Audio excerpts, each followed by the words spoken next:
We all know the problems facing general practice, with an overstretched workforce doing their best to cope with rising workload pressures and due to over a decade of underinvestment.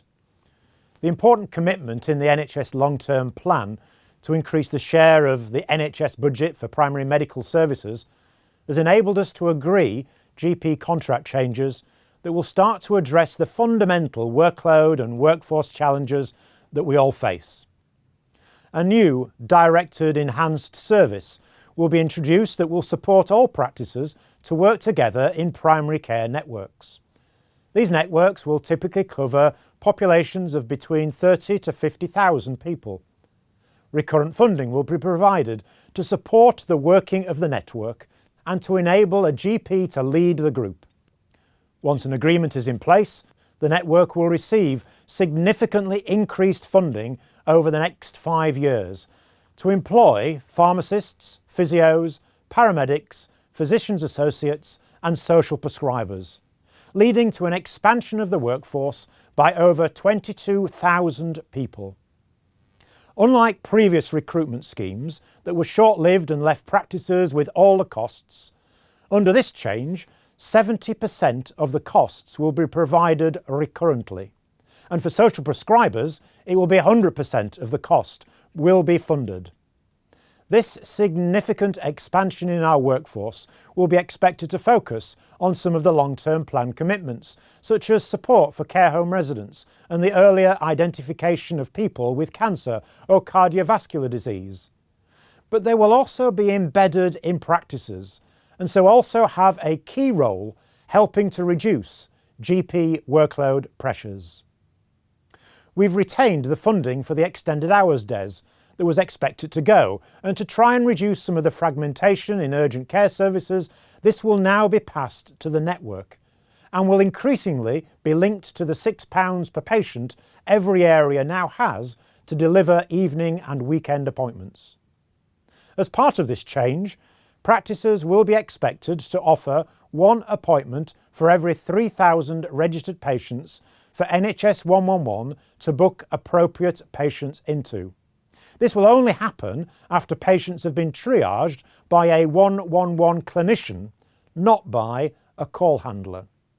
We've added £30 million into the global sum in recognition of this change. In addition, over the next 5 years, networks would benefit from an investment and impact fund which rises to £300 million and could support and sustain community-based developments. The contract changes will also support practices responding to the growing number of patients who want to access services digitally.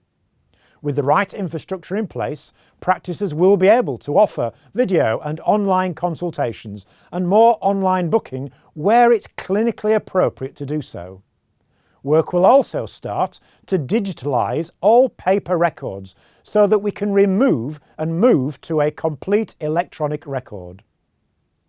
We've taken steps to adjust the payment arrangements that unreasonably benefit digital-first providers, and there will be consultations about the future of out-of-area arrangements, as well as on banning providers of mainly NHS services from advertising or hosting private GP services. Importantly, we've responded to the problems created by GDPR and secured £20 million annually to cover the costs of subject access requests, and CCGs will now be expected to support practice DPOs. We've also agreed clinically appropriate changes to QOF, removing some indicators and using the points to create new quality improvement modules, which for this year will be on prescribing safety and end-of-life care. It's hoped this will not only reduce unnecessary tests and box ticking, but will lead to a more professionally worthwhile activity and ultimately improve the lives of our patients. This will be a 5-year agreement, which means that by 2023-24 we will have not only secured £891 million recurrent investment into networks to pay for the workforce expansion, but also £978 million into the core practice contract to cover pay and expenses that at least matches predicted inflation. In addition, the rise in employers' superannuation costs will be fully funded. As part of this settlement, we have accepted that GPs whose NHS earnings are over £150,000 will be required to make this public in a similar way to many senior NHS managers, and the government also wants this to apply to other NHS contractors.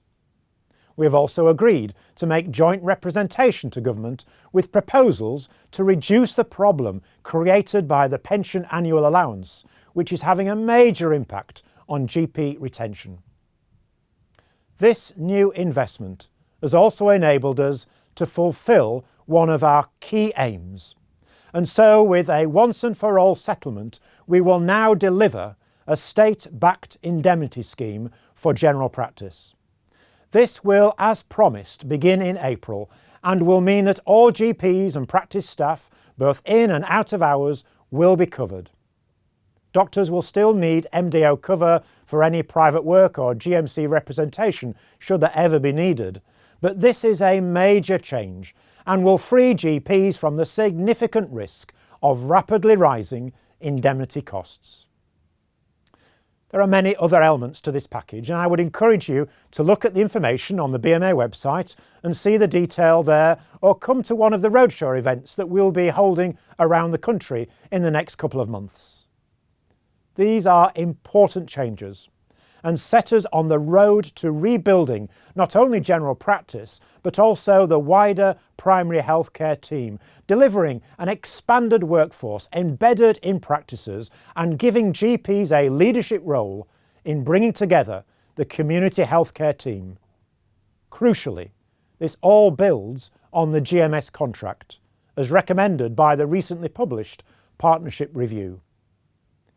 We now have a real opportunity to use these contract changes to demonstrate that general practice really is the bedrock of the NHS, and that GPs will lead the development of a more resilient, community-based health service for the benefit of all our patients.